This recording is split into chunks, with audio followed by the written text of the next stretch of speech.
নমস্কার বন্ধুরা, আমি মৌ আপনাদের সবাইকে আবারও একবার ইনার সোলমেটস চ্যানেলে স্বাগত জানিয়ে আজকের ভিডিওটা শুরু করতে চলেছি। এখন শ্রাবণ মাস চলছে, আর এই শ্রাবণ মাসই দেবাদিদেব মহাদেবের অত্যন্ত একটি প্রিয় মাস। তো এই শ্রাবণ মাসে মহাদেবের মাথায় জল ঢাললে নিজেদের মনস্কামনা পূরণ করা যায়, আর দেবাদিদেব মহাদেবও অত্যন্ত সন্তুষ্ট হয়ে তার মনস্কামনা পূরণ করে। তো বাবার অনেক ভক্ত আছেন যারা প্রতিদিনই শ্রাবণ মাসে বাবার মাথায় জল ঢেলে পুজো করে, আবার অনেকে আছেন যারা প্রতিটি সোমবার বাবার মাথায় জল ঢেলে পুজো করে থাকেন। তো আমার আজকের ভিডিওটি হচ্ছে 2025 সালের প্রথম সোমবার অর্থাৎ শ্রাবণ মাসের প্রথম সোমবারে কিভাবে আপনারা বাড়িতে বাবার মাথায় জল ঢেলে পূজা করবেন তারই কিছু তথ্য আপনাদের সাথে শেয়ার করব। তো প্রথম সোমবারটি কবে পড়েছে সেটাই আগে জেনে নিই। এবছরে অর্থাৎ 2025 সালের প্রথম সোমবারটি পড়েছে বাংলায় 4ঠা শ্রাবণ 1432, অর্থাৎ ইংরাজির 21শে জুলাই 2025। তো কিভাবে আজ আমি দেবাদিদেব মহাদেবের পুজো করি সেটাই আপনাদের দেখাবো। তো প্রথমেই আমি স্নান করে শুদ্ধ বস্ত্রে একেবারে ঠাকুরঘরে চলে এসেছি, আর আমি বাবা মহাদেবকে সিংহাসন থেকে প্রথমে নামিয়ে নিয়ে একটা জলচকির ওপরে সাদা আসন পেতে বসাবো। তার আগে সব ফুল এবং বাবাকে দেবার জন্য যে ফল এবং মিষ্টি সেগুলো এক এক করে থালায় সাজিয়ে নিচ্ছি।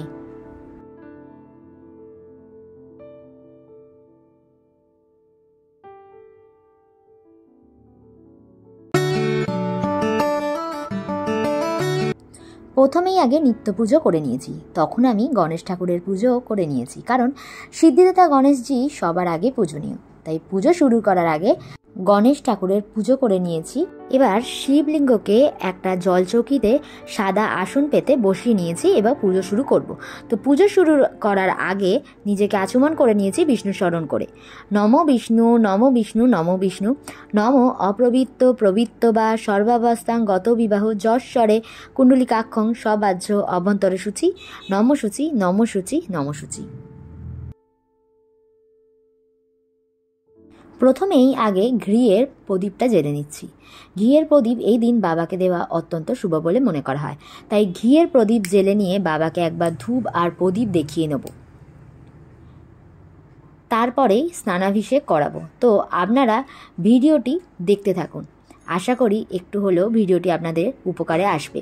যদি ভিডিওটি ভালো লেগে থাকে অবশ্যই একটা লাইক করে দেবেন, আর আমার চ্যানেলটি সাবস্ক্রাইব করে পাশে থাকবেন। এবার বাবাকে একটু ধূপ প্রদীপ আমি দেখিয়ে নেব। জয় বাবা ভোলেনাথ, জয় শিবশম্ভু, জয় মহেশ্বর, হর হর মহাদেব।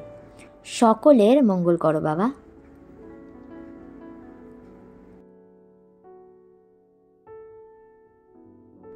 এবার স্নানাভিষেক করাবো, তাই একটা পাত্র নিয়ে নিয়েছি। তো পাত্রের মধ্যে চন্দন দিয়ে একটা স্বস্তিক চিহ্ন আমি প্রথমে এঁকে নিলাম। এরপর বেলপাতা নিয়ে নিয়েছি। তো বেলপাতাতেও চন্দনের তিনটে ফোঁটা দিয়ে বেলপাতাটিকে থালায় রেখে দিচ্ছি। এবার শিবলিঙ্গকেও ওই পাত্রের মধ্যে বসিয়ে দিলাম। তো প্রথমেই ঘি আর মধু মাখিয়ে অভিষেক করব, তাই ঘি আর মধু বাবার মাথায় দিয়ে দিচ্ছি। আর কথিত আছে যে শিবলিঙ্গ যত বেশি চকচকে হবে দেখতেও তত বেশি সুন্দর হবে, আর আমাদের ভাগ্যও কিন্তু ততটাই চমকপ্রদ হবে। এবার আমি মহাদেবকে পঞ্চামৃত দিয়ে স্নান করাবো। তো আমি এখন পঞ্চামৃতটা তাই তৈরি করে নিচ্ছি। ঘটিতে কিছুটা কাঁচা দুধ নিয়ে নিয়েছি, তাতে অগুরু, শর্করা বা চিনি, ঘি, মধু, গুঁড়ো চন্দন আর দই ও সিদ্ধি দিয়ে ভালো করে গুলিয়ে নিচ্ছি। তারপর এই পঞ্চামৃত বাবার মাথায় আমি ঢেলে দেবো এবং সাথে ওং নমঃ শিবায় মন্ত্রটি পাঠ করব। ওং নমঃ শিবায়, ওং নমঃ শিবায়, ওং নমঃ শিবায়, জয় শিবশম্ভু, নম নাগরাজ। এবার পরিষ্কার জল দিয়ে আমি সামান্য ফুলের পাপড়ি ছড়িয়ে আবারও ওং নমঃ শিবায় মন্ত্রটি পাঠ করতে করতে বাবার মাথায় জল ঢেলে দেবো। হর হর মহাদেব, জয় শিবশম্ভু। এবার শুকনো পরিষ্কার যে কাপড় আছে সেটা দিয়ে ভালো করে বাবাকে এবং ধাতব ত্রিশূলকে ভালো করে পরিষ্কার করে মুছে নিয়ে পাথরের পাত্রে প্রস্থান করে দেব। জলচৌকিতে এবার শিবলিঙ্গ নাগরাজকে প্রতিষ্ঠান করে দিলাম এবং ধাতব ত্রিশূল ও পাথরের পাত্রে বসিয়ে দিলাম। এবার আমি বস্ত্র হিসাবে পৈতেটা বাবার গলায় দিয়ে দিলাম। মহাদেবের মাথায় এবার শ্বেতচন্দনের প্রলেপ দিয়ে দিচ্ছি। শ্বেতচন্দন বাবার খুব পছন্দের একটি বস্তু। তো ওং নমঃ শিবায় মন্ত্রটি বলতে বলতে আমি চন্দনের তিলক পরিয়ে দিলাম কপালেও। এই দিন যতবার খুশি আপনারা নমঃ শিবায় মন্ত্রটা বলতেই পারেন। বাবা কিন্তু তাতে অত্যন্ত প্রসন্ন হন। বাবার সাথে নাগরাজ ধাতব ত্রিশূলকেও চন্দনের তিলক আমি পরিয়ে দিলাম। চন্দন সহযোগে এবার একটা আকন্দ ফুলের মালাও বাবার গলায় পরিয়ে দিলাম। এবার বেলপাতায় চন্দনের ফোঁটা দিয়ে বিজোড় সংখ্যক বেলপাতা বাবার মাথায় অর্পণ করতে হবে।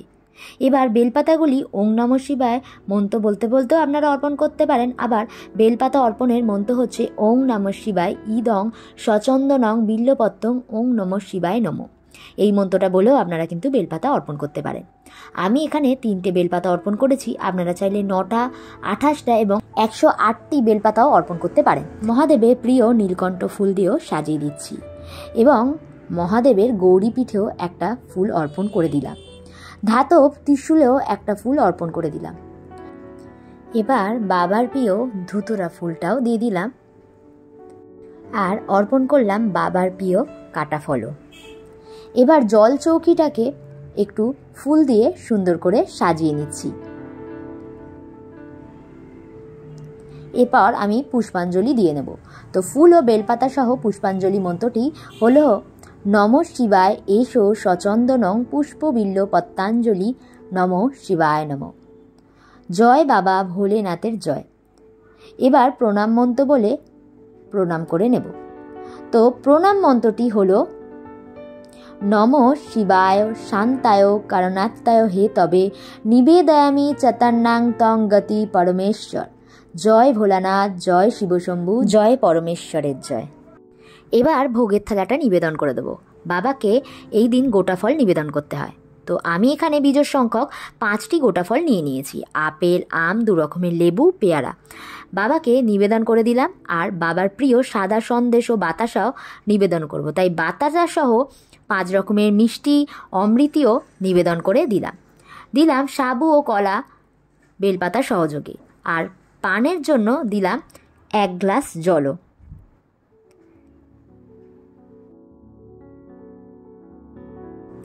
এবার চারিদিকে একটু ফুল ছড়িয়ে ভোগটা আমি নিবেদন করে দিচ্ছি বেলপাতার সহযোগে।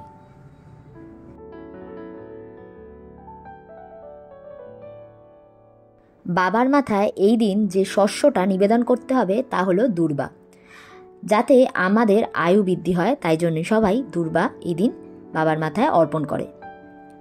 এরপর কিছুটা আতপ চাল, যেটা আগে থেকে ধুয়ে রেখে দিয়েছিলাম, সেই অখণ্ড আতপ চালও বাবার মাথায় অর্পণ করলাম। কথিত আছে বাবা মহাদেবের সাথে সাথে মাতা লক্ষ্মীও নাকি খুবই প্রসন্ন হন আর সংসারে আর্থিক সংকটও আসে না। নৈবেদ্য রূপে আমি এখানে একটা 5 টাকার কয়েনও নিবেদন করলাম।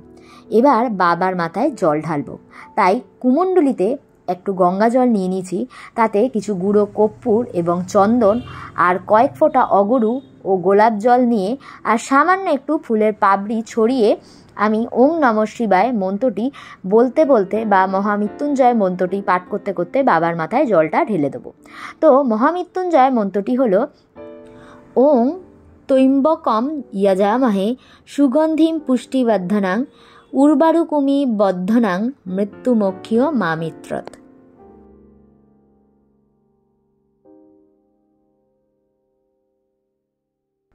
এবার বাবার প্রিয় বাতাসাও অর্পণ করে দিলাম।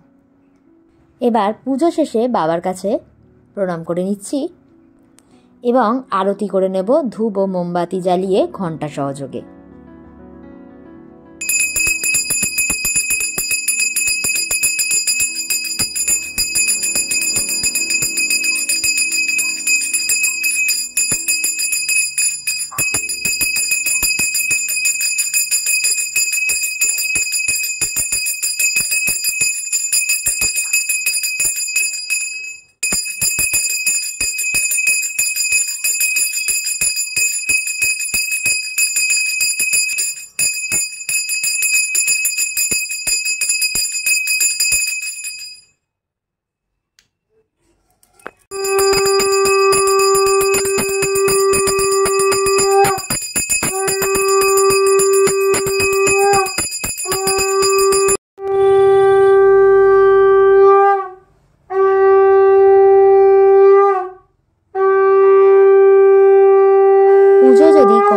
ত্রুটি হয়ে থাকে তাহলে বাবার কাছে জোর হাত করে আমি ক্ষমা চেয়ে প্রণাম করে নিচ্ছি।